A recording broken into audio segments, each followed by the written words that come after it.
Ayan po mga kabida, isang magandang oras sa lahat. Welcome po sa aking channel. Ito, magandang pag-usapan po ito. Ano po, no? Medyo wala na talaga, no? Wala na po, hindi na ho nakikita po ng mga mababatas po natin na umusad pa po itong impeachment case po or impeachment complaints laban po kay Vice President Sara Duterte. Ano po? Kasi unang-una, sabi po ng mga leaders po ng House of Representatives, medyo gahol na talaga sa oras, no? Wala na pong panahon. Okay? Wala na pong panahon. At saka medyo alanganin daw yung iba pong mga mababatas, nanlamig na raw no? Para itackle po itong impeachment complaints, ano po, no? Laban po kay Vice President Sara Duterte. Pakinggan muna natin mga kabida, ito pong panayam ng PH1 o 1PH kay Congressman Joel Chua, no? Isa sa mga leaders po ito ng House of Representatives. Narito po. More than 1 month na since the filing of the first complaint. Before mag-resume at mag-reopen yung House, sinabi ni House Sec Gen Reginald Velasco may nantay pa raw na 4th complaint. As the head of the Committee on Good Government, meron ba kayong naririnig or nasasagap? Any idea? Or napag-usapan ba kanina sa opening ng session kung anong magyayari dito? Because as for us, wala kami masyadong nabalitaan. Well, actually, na-overtaken ng event dahil nga dito sa kaninang motion sa move po ng vacant ng chairmanship ng Committee on Appropriation. So, wala kanina na pag-usapan. And itong 4th impeachment complaint, na actually, naririnig lamang namin to sa mga media. So, since 2 or 3 weeks na recess ang Congress. So wala naman pong pagkakataon na makapag-usap-usap kami dahil lahat naman nasa kanya-kanyang distrito o yung iba naman ay mga nasa bakasyon. Pero kayo po, Congressman, in your opinion, is it still an unreasonable time to pursue impeachment proceedings against the Vice President? Well, ako po, to be honest with you, yung time, tingin ko medyo doubtful because as we all know, by next month, February, magre-recess naman po yung Congress at start na rin po ng national campaign. So, sa ngayon nga po, lahat naman po talaga, aminin naman po natin, busy na rin po sa pangangampanya sa kanya-kanyang mga distrito. Kaya, yun lang po, yung medyo concern ko kung talagang meron pa pong panahon para dito. Kanina po sa Storycon ay nabanggit po ng inyong colleague na si Congressman Benny Abante na nanlalamig na raw yung House leadership on the impeachment proceedings if this will be pursued. Can you confirm that with us? Well, siguro, dahil sa unang-una, kagaya nga po ng sinabi ko, tingin ko, time is of essence. Napaka-importante ng panahon. Paano ka pa mag-continue ng impeachment with less than 1 month sa session? So, paano po ito magpo-proceed? And syempre, alam naman din po natin, karamihan din po sa mga senador ngayon, marami rin po dyan ay mga re-electionista at umiikot na rin po yan sa iba't ibang panig po ng ating probinsya para mangampanya. So, medyo challenge po talaga kung ito po itutuloy pa, medyo very challenging po. Tsaka hindi ko po alam talaga kung paano ito magpo-proceed. Congressman Joel, it was actually your committee's hearings, that the driving force behind all these filings of impeachment complaints. Having said that, now that even you are saying and agreeing with that was earlier, Congressman Abante, who was on our earlier show, who said na nanlalamig na nga, they're growing cold to the idea. And having said that, itutuloy niyo pa ba yung whole series of good government hearings? And if so, what direction or angle is it going to take? Well, I will just have to correct you, na ang aming committee ang nag-spearhead netong impeachment. Ang purpose po ng aming committee is in aid of legislation. When at the outset of the hearing, wala naman po sa isip namin itong impeachment, hindi naman po ito na pag-uusapan, wala po ito sa table. Ang purpose po nito ay makapagbalangkas po ng mga batas. Now, we were able to come up with 2 pieces of legislation which we already filed last month dito po sa ating Kongreso. So, insofar as I'm concerned, yung trabaho po namin is tapos na. Because yung impeachment po, that will be filed in another committee, which is the Committee on Justice. Yung po yung tamang committee para po tumingin kung meron po talagang probable cause para dito po sa impeachment complaint. Ayun. Yung sa Why do you- amin po, in need of legislation lamang po yung ginawa po namin, yung investigation. Pero wasn't it correct also, Kong Joel, that before the Christmas break, kumbaga, you were saying also na magpapatuloy pa yung series of good government hearings? Yes, tama po kayo. Kasi po, when insofar as the confidential fund is concerned, tingin ko tapos na po to, but there are some members who wanted to check also the other issues, kagaya po nung sa Nutriban issue, dito rin po sa computerization. So yun po yung isa pa sa gusto nilang talakayin. Kaya po supposedly dapat bago recess last December, dapat magsasubmit na kami ng committee report, but hindi nga po, dahil nga po may mga iba pa pong mga committee members na gusto po nila na bakit hindi tinakel pa yung ibang mga issues or concern dito sa DepEd. Ayan po, malinaw. Malinaw po, no? Doon sa mga sinabi po ni Congressman Zoltsu.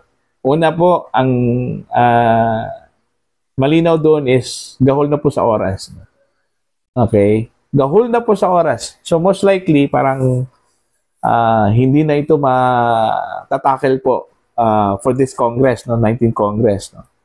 Okay? Ito rin yung pananaw po ni Congressman Benny Abante Macabida sa isang panayam din, no? Ng Storycon. At nabanggit naman po kanina, no? Ng isang host doon, yun yung sinabi po ni Congressman Abante, ano po, na medyo nanlamig na raw yung kanyang mga kasamahan dyan sa House of Representatives. Ano kaya yung rason kung bakit nanlamig? No? Dahil ho ba doon sa medyo gahol na po sa oras? Kasi ang nabanggit po one time ni Secretary General Reginald Velasco Macabida, no, ng House of Representatives, para ho maproseso yung impeachment po laban kay VP Sara, kailangan po ng 18 session days. Kaso lang po, ang problema, may natira na lang po silang 14 session days na lang, ano? So, kulang po ng 4, ano? So, kaya nga, malabo na po. Yung 14 session days, hindi pa siguro yun, no? Na maproseso talaga yun, ano? Kasi may mga instances possibly, no? Na hindi makadalo yung mga mababatas dahil na busy po sila sa pag-iikot doon ho sa kanilang mga distrito, ano? Diba? So, yun po, no? Nanlamig na raw. Nanlamig na raw. Kaya nga, yung tanong ko kasi kanina, ano kaya yung rason kung bakit nanlamig? Dahil ba dito sa gahol na po sa oras? O baka may ibang factor o factors kung bakit ho nanlamig po itong mga mambabatas po natin. No? Hindi kaya dahil doon ho sa pressure mula sa INC, mga kabida? O di kaya pressure mula kay Pangulong Bongbong Marcos, no? So, yung mga ganyang rason, factors, possible yan, ano? Okay? Yun yung INC pa lang, no? Yung pressure mula sa INC, mantakin yung mga kabida kung gaano karami yung dumalo sa rally na yun, ano? At dun po yung show of force ng Iglesia ni Cristo, na ganun po sila karami. The force to reckon with, ano? Hindi ho sila pwedeng i-underestimate. Kasi ang sabi po ng isang politiko, minority lang daw. Yung minority na yon, isang buong plaza, okay? Nagkasa yung 1.8 million. Okay? Hindi pa po kasali yung iba pang mga rallies po sa iba't ibang mga lugar ng INC, ano po, no? Oh. Bakit po, kung minority lang po yung INC, bakit po nagkadara pa yung ibang mga politiko, no? Every time na may election, bakit isa sa mga nilalapitan po ng mga politiko ay ito pong INC kung minority lang po sila, no? Diba? Kaya nga, sabi po ng isang ministro nung nagsalita po siya, mga kabida, doon ho sa Quirino Grandstand, hindi naman nila kiniklaim na majority sila eh. Di ba? Hindi naman nila kiniklaim. Pero dahil doon ho sa kanilang unity, yung kanila hong nagnanais o pagnanais po na magkaroon po ng kapayapaan at pagkakaisa po, parang sila na po yung majority po, mga kabida, no? So yun po. Ito po kaya yung dahilan kung bakit po nanlamig po itong mga mambabatas po natin. Kung balikan po natin yung mga sinabi po ni Secretary General Velasco po, mga kabida, na may mga mambabatas daw na nag-alangan po na umendorso or pumirma po dito sa impeachment complaints po laban kay VP Sara dahil ho sa magiging epekto daw ng mga boto po mula sa Mindanao, no? Lalong-lalo na po yung mga tumakbo po for national positions, ano? Party list representatives, ano? 'Di ba? So, ang ibig sabihin po, medyo meron po silang pangamba na baka magkaroon po ng chilling effect yung rally po ng Iglesia ni Cristo, no? Alright?